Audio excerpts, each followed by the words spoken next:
High, this is Sneha. ফেসবুকে আপনি আপনার মূল্যবান সময় ব্যবহার করে আমার প্রতিটি কন্টেস্টে অংশগ্রহণ করার মাধ্যমে প্রতি মিনিটে জিতে নিতে পারেন আকর্ষণীয় পুরস্কার। চলুন বৈশাখের জন্য তৈরি হতে হতে আপনাদেরকে বিস্তারিত ব্যাপারটা খুলে বলছি। আমার পেজে বর্তমানে একটি কন্টেস্ট চলমান অবস্থায় আছে, যেটি ছিল বৈশাখী মেলা রিপ্রেজেন্ট করা। এমনি ভাবে আমি সামনে আরো 23টি কন্টেস্টের আয়োজন করছি। আমি ক্যাপশনে সবটা লিখে দেব, তাও আপনাদের সুবিধার জন্য আমি ব্লগে বলে দিচ্ছি। প্রতিটি কন্টেস্টে থাকবে সহজ সহজ 3টি প্রশ্নের উত্তর, যার উত্তর আপনি পেয়ে যাবেন সেই কন্টেস্টের ভিডিওতে। প্রতিটি কন্টেস্টের মেয়াদ থাকবে 15 দিন ধরে। আমি আজকের কন্টেস্টের কোয়েশ্চেনগুলো ভিডিওর শেষে দিয়ে দেব। এবার আসি কিভাবে আপনি আপনার কাঙ্ক্ষিত পুরস্কারটি জিতে নেবেন। আপনি আমার প্রশ্নগুলোর উত্তর অবশ্যই কমেন্টে দেবেন এবং আরও একটি গঠনমূলক কমেন্ট করবেন। সেই সাথে যে কোনো 10 জনের কমেন্টে অবশ্যই রিয়েক্ট দেবেন। তার ভেতর থেকে যার কমেন্টে সবচেয়ে বেশি রিয়েক্ট পড়বে এবং যার 3টি উত্তর সঠিক হবে তাকে আমি লটারি ছাড়াই পুরস্কৃত ঘোষণা করব। এবার আসি দ্বিতীয় পুরস্কার কিভাবে দেব। দ্বিতীয় পুরস্কারটি অর্জন করতে হলে আপনাকে অবশ্যই ভিডিও শেয়ার করতে হবে এবং আমার পেজে অ্যাক্টিভ মেম্বার হতে হবে, যার জন্য আপনাকে অবশ্যই ভিডিওতে লাইক, কমেন্ট এবং শেয়ার করতে হবে। তার জন্য প্রতি মাস শেষে আমি একজন অ্যাক্টিভ মেম্বারকে স্পেশাল পুরস্কার গিফট করব। এভাবে চলতে থাকবে 25টি কন্টেস্ট পর্যন্ত। দীর্ঘ 6টি বছর পর আমি এবার পহেলা বৈশাখ পালন করেছি। আমার মনে হচ্ছিল বৈশাখও মনে হয় আমাকে প্রচুর মিস করছে। এবারে 1432 সালের বৈশাখ শুরু হয়েছিল আমার ব্যথা দিয়ে। না, মন ব্যথা নয়, এ ছিল পা ব্যথা। আগের দিন টানা 11 ঘন্টা সিঁড়িতে দাঁড়িয়ে দাঁড়িয়ে দেওয়ালে আলপনার কাজ করার কারণে পাগুলো ফুলে ব্যথা হয়ে গেছিল, যার কারণে সকাল সকাল বৈশাখ পালন করার জন্য বের হওয়ার প্ল্যান থাকলেও আমার মন সায় দিচ্ছিল না। এবারের বৈশাখের এই সুন্দর সাদা শাড়িটি আমাকে গিফট করেছে আমার প্রিয় তমা বৌদি।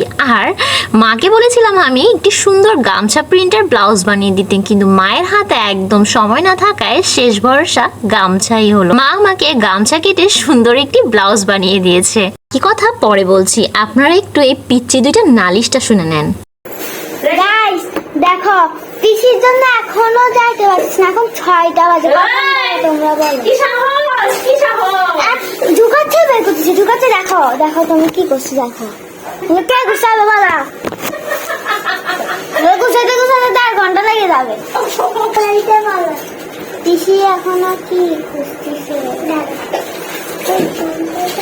আচ্ছা আমি আজান শুদ্ধ দিয়ে ফেলছে, পিসির এখনো আসলে সবকিছু গুছানো থাকলেও যেহেতু আমার শরীরটা ভালো লাগছিল না, তাই ভেবেছিলাম এবারও হয়তো বের হব না। কিন্তু ছোট বোন আমাকে গাজরা এনে দিল, কারণ আমি একটু ফুলের গাজরা পরতে খুব পছন্দ করি। তারপর ছোট বোন আমাকে গলার চোকার ইয়াররিংও বানিয়ে দিল, যাতে আমি এবার বৈশাখে অন্তত বের হই। আমার ছোট বোনের নিজের শরীরই ভালো নেই, সে আবার আমাকে বলছে জানি আমরা বেরিয়ে আসি।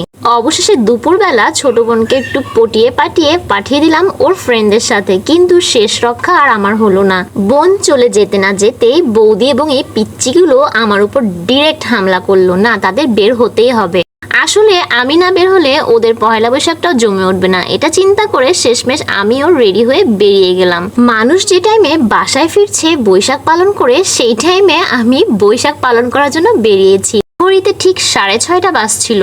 আমার আজকে পূর্ণতার প্রোগ্রামে যাওয়ার কথা ছিল, কিন্তু দেরি হয়ে যাওয়াতে আমি আর যাইনি। কিন্তু সেখানেও আমার শেষ রক্ষা হয়নি। রাত 8:30 নাগাদ প্রোগ্রাম ঠিক শেষের দিকে তখন আমি পূর্ণতায় গিয়ে হাজির হলাম, কারণ তারা আমাকে বারবার কল দিচ্ছিল এবং বুঝতে পারছিলাম তাদের আমার প্রতি ভীষণ রাগ হচ্ছিল। তাই আমি ভয়ে তাদের রাগ ভাঙানোর জন্যই ছুটে গেছিলাম 8:30টার দিকে পূর্ণতায়। আমার মোবাইল পানিতে পড়ে যাওয়ায় আমি আজকে বাইরের সকল ভিডিও বৌদির মোবাইল থেকে করছি, যার কারণে ভিডিও কোয়ালিটি একটু ডাউন হয়ে গেছে এবং আমি সেজন্য দুঃখিত।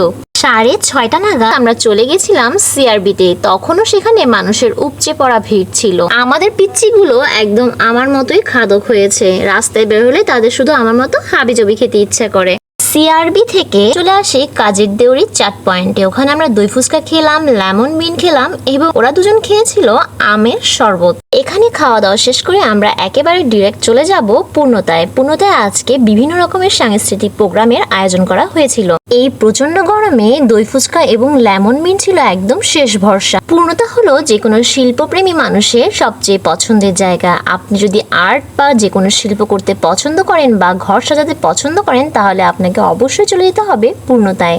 পূর্ণতায় যাবেন আর পরিচিত মানুষের সাথে দেখা হবে না, তা কিন্তু কখনোই সম্ভব নয়। এখানে আমার সবচেয়ে পছন্দের মানুষ হচ্ছে অনন্যা চৌধুরী।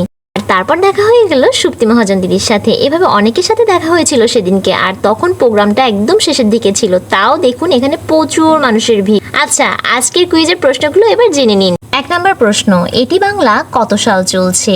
2 নাম্বার প্রশ্ন, আমি খোপায় কয়টি ফুলের গাছড়া দিয়েছি? 3 নাম্বার প্রশ্ন হলো, আমাকে আমার এই ব্লাউজটি কে বানিয়ে দিয়েছে? তাহলে তাড়াতাড়ি কুইজের উত্তর দিয়ে জিতে নিন আপনার সেই কাঙ্ক্ষিত পুরস্কারটি। এবারের বৈশাখে আমাকে কেমন লেগেছে তা অবশ্যই কমেন্টে জানাবেন আপনারা।